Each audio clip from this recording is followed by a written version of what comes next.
This week changed my life. Not just in business, but spiritually, creatively, financially, and personally. I had three of the most powerful conversations I've had in a very, very long time. And something in me shifted. I feel lighter, I feel more grounded, I feel more connected, and I'm finally creating again. So, the biggest irony is that I run a content agency and have been doing so for the past 4 years, and I've been doing this podcast for coming on 6 years. But outside of the odd podcast episode that I have been doing, but admittedly haven't been as consistent at doing, I barely put out content myself.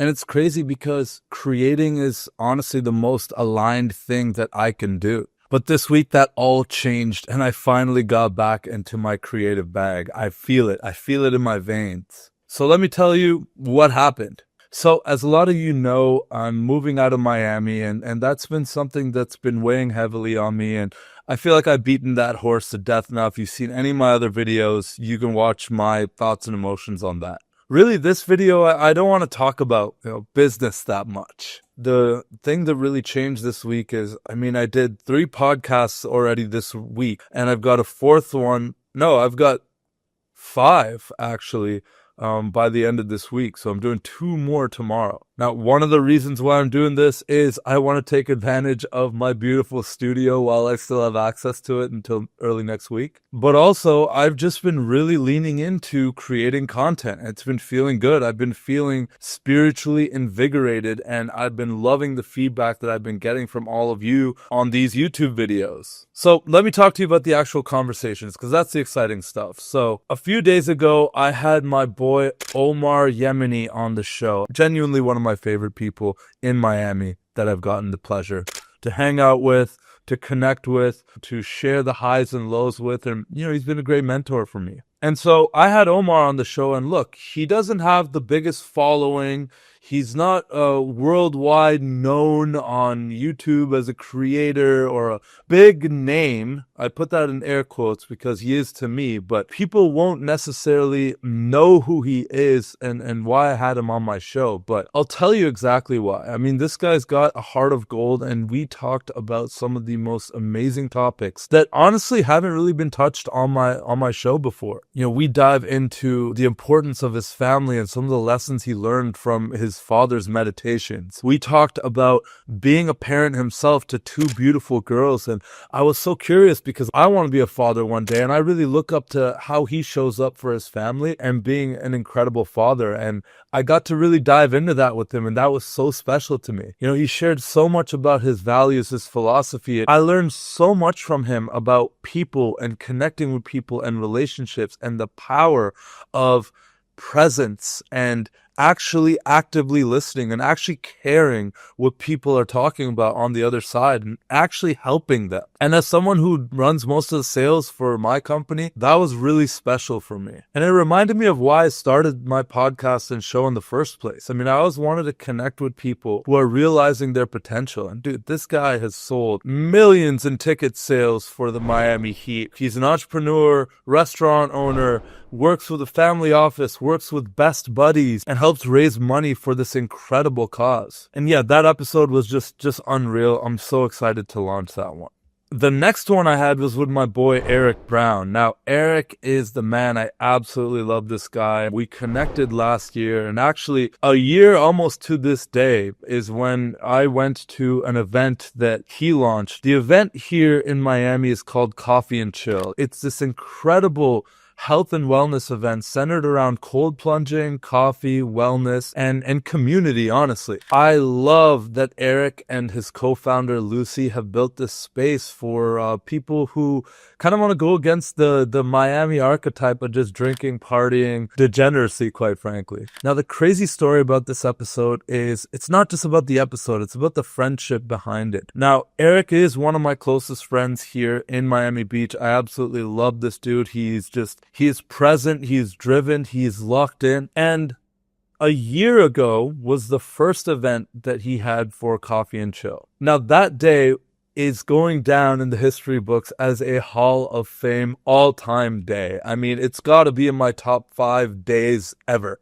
Started the morning by going to the first ever Coffee and Chill.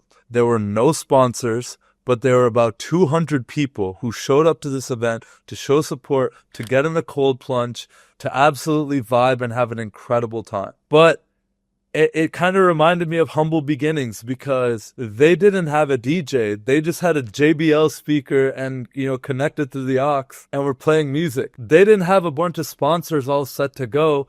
They were just serving coffee. It was truly about community and bringing people together, and he did that. Fast forward to this event that just passed. Coffee and Chill Miami was sponsored by F1. They've had thousands and thousands of people attend these events. They've had hundreds of sponsors, and they sell out in 5 minutes. I'm telling you, when you try to go get tickets to Coffee and Chill, they are gone within a few minutes. I mean, it's just crazy. He's had over 2,000 people at one event before. This recent one, celebrating 1 year, had over 800 people. People dancing, live music, playing with a DJ, just an incredible vibe. But going back to that first day, that all-time day, well, what happened was after that first event, me and some new friends and friends who I was very close with, we all went out for brunch. We got some acai bowls and hung out and vibed and got to know each other. Then we went to South Point Park here in Miami Beach and enjoyed a beautiful sunset. And then finally, Jamie and I decided to host everyone at our 3-bedroom apartment we used to have for a night of getting to know each other, vibing, talking to each other, amazing speeches, amazing memories, and it was just an all-time night. I had some friends visiting from out of town. We were all hanging with loved ones. We were meeting new people. We were getting to know all each other's different origin stories. And now some of the people from that night are in relationships. Some of the people from that night are roommates, and an infinite butterfly effect of just so many synchronicities, which brings me to why this conversation was so special to me in the first place. When I think of Eric, one of the things that I love so much about him is how much he credits faith in everything that he does. Now, I'm not going to dive into the religious aspect too much. That's not what this is about. What I absolutely love about Eric is that he gives all grace to the man above. Now, some of you might call this the universe. Some of you might call this a creator. Some of you might call this God. That's not the point. I just absolutely love that no matter what situation, whether it's good, bad, ugly, or anything in between, Eric defers to a higher power in guiding him and protecting him. And we have had many conversations over this past year of getting to know each other and forging a brotherhood that have centered around spirituality. And so after this incredible podcast where we talked about all that stuff, which I can't wait to drop, by the way, I asked him, I'm like, look, Eric, bro, I'm trying to tap into my spiritual side a little bit more too. I do feel a little bit lost and I don't know how to get into it. And I don't want to just start going to church and, although I was raised to be open to all faiths, even practicing my own religion sometimes can be difficult. And so I'm like, dude, I just want something easy that I can practice, that I can bring into my everyday. And what he suggested, he said it like this. He's like, yo, Deep, you're already eating 2 to 3 times a day already. Why not take a second to express gratitude? Just say thanks for this meal right before you dive in and chow down. And I thought that was so powerful and so obvious. And sometimes, the most obvious answer is the best one. But I was like, something clicked in me. I was like, yes, I want something easy enough that I know I'm going to do already that is like a trigger that reminds me to be grateful, to be thankful, to take a moment and breathe. And this is scientifically backed as well, of calming you down and getting you into your parasympathetic nervous system. Look, I'm not a scientist. I'm not going to dive into that side of things, but staying on the spiritual of it all, I thought it was so powerful to just have something that keeps you grounded throughout the day. And I'm not going to lie to you. It's been a couple days now since I've done that podcast. I've been waking up in the morning and I've been saying a little prayer. I've been just saying, thank you for another day. Thank you for another opportunity to pursue my purpose, to help other people, to create from my heart, and to live when so many people I know and love don't get to do that anymore. And again, not to get too deep, but I think it was very powerful for me to have that a little unlock, because for most of my meals, I have been taking about 5 to 20 seconds to just say thank you. And it's been grounding me, and amazing things have been happening ever since. I'm just finding all these different divine moments and synchronicities. And I got to give a shout out to my business partner, Jamie, because he has been kind of instilling this in me for the past year. And he keeps something called a synchronicity journal. In that synchronicity journal, anytime that some kind of divine act or what a lot of people would just call a coincidence happens that you just can't deny is almost impossible, very difficult to explain. He goes in his notes app and he documents the time, what happened, and who was involved. And I started doing that myself as well. But I feel like that wasn't enough. And so I'm so grateful to have that kind of reframe, that it doesn't have to be this crazy new morning routine or go do this,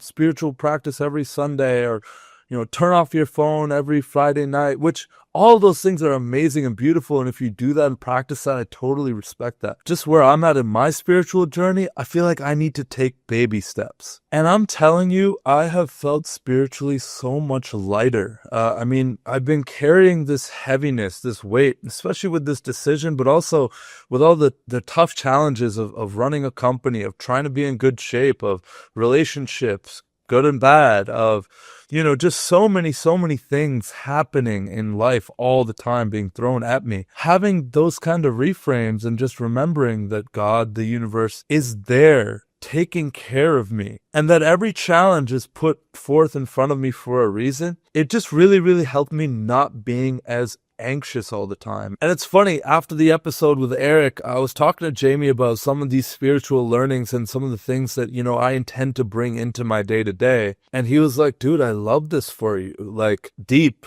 one of the biggest things that holds you back and is such a heavy weight on you is this feeling of uncertainty and the anxiety that comes from that. And at first I was like, what do you mean by that?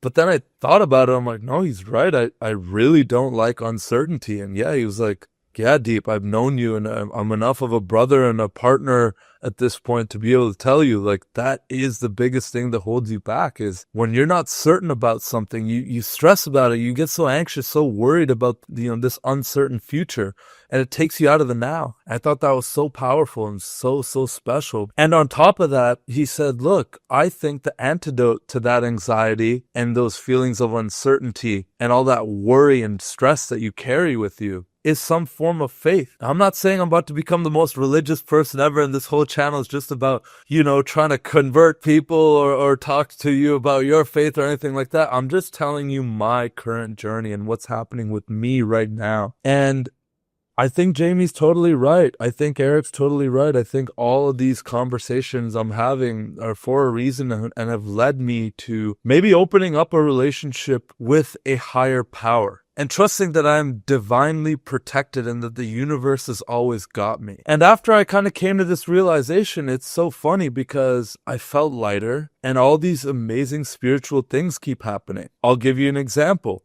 A few weeks ago, I hit up somebody who I've looked up to for a long time. His name's Greg O'Gallagher, and I just randomly DM'd him on Instagram, inviting him on It's Not That Deep. And he responded and he was like, yeah, I can do tomorrow. And that was yesterday. I just did the podcast with Greg O'Gallagher. Greg is an absolute legend in the fitness space, one of the most well-respected and well-known figures in selling online fitness programs. You might know him as the Kino Body guy, the movie star body. But yeah, we had an incredible episode, but a large portion of that episode that we did yesterday was focused on Eckhart Tolle's book, The Power of Now. And I was like kind of taken aback that this absolutely shredded fitness influencer is talking so much about spirituality and the power of being present and aware. Anyways, we had an incredible episode, and again, I just had this gut feeling that I had to reach out to him. And again, it just goes to show that, look, obviously,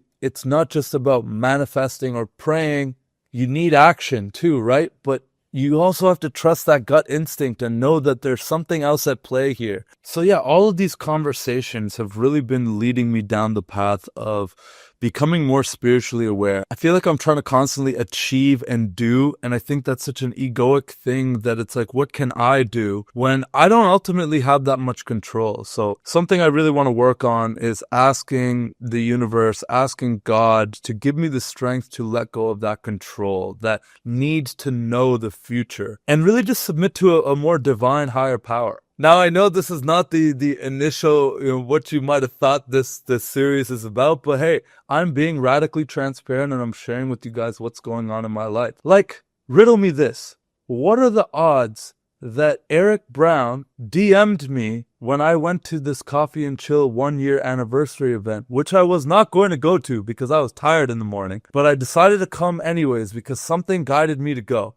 And I decided to go, and he DM'd me the next day. And I forgot exactly what he said. I'll put it up on the screen, but he was just like, bro, and what a year it's been. So grateful to have gotten to know you. And, we had that crazy night in 814. That was our previous apartment. And what are the odds that Eric, a few months later, ended up living in that apartment? And what are the odds that his roommate in that apartment became his roommate now? And what are the odds that the day he DM'd me, I responded to him, and I asked him to come on my show before I leave. And I knew that a DM wasn't enough. And again, I just felt something in me like, I got to pick up the phone and call him. I picked up the phone and I call Eric and I'm like, yo, bro, incredible event. Congrats on 1 year. Come on the podcast. This is the date I leave. Are you able to carve out a couple hours? And he's like, dude, I leave tomorrow to California to celebrate my girlfriend's birthday. I'm like, dude, let's just do it tonight. So we ended up doing the podcast the same day, and I'm so glad I called him. And when we started the podcast, I was like, hey man, congratulations on 1 year. Yesterday while I was recording the episode was 1 year. And Jamie texts me, and I had just told everyone to put their phone on silent. My phone was not on silent. And I read the text and he's like, no, it's exactly 1 year today because there's a leap year or something like that. I'm like, damn, it's exactly 1 year today that we all had that incredible evening. So I don't think that is just a coincidence. I think that's a synchronicity. I think that's divine. I think that's beautiful. We were able to do that episode and it set me on an amazing course. And look, I could tell a million stories like this, and I'm sure you could too. But I don't want to drag this on much further. I'm going to record some more YouTube videos for you guys as well. But I had to share this because I do think that the first step for me in getting everything I want and having the impact that I want and living the life of my dream is to start having conversations with the universe. I know it can sound wacky and woo-woo and you can judge me and whatever, but hey, that's my journey, that's my story right now, and that's where I'm at. So again, I'm not sharing any of this to tell you what to do or what to think. I'm sharing it because I just want you to know that from now on, I want to choose to move with faith. I do fully believe that when you align your actions with your spirit and your soul, that the universe starts to move with you and for you. So if you've also been feeling stuck, distracted, anxious, maybe you need to surrender. I'm getting back in my creative bag, so hit subscribe if you want to see more content like this to follow the radical transparency journey. It's not that deep.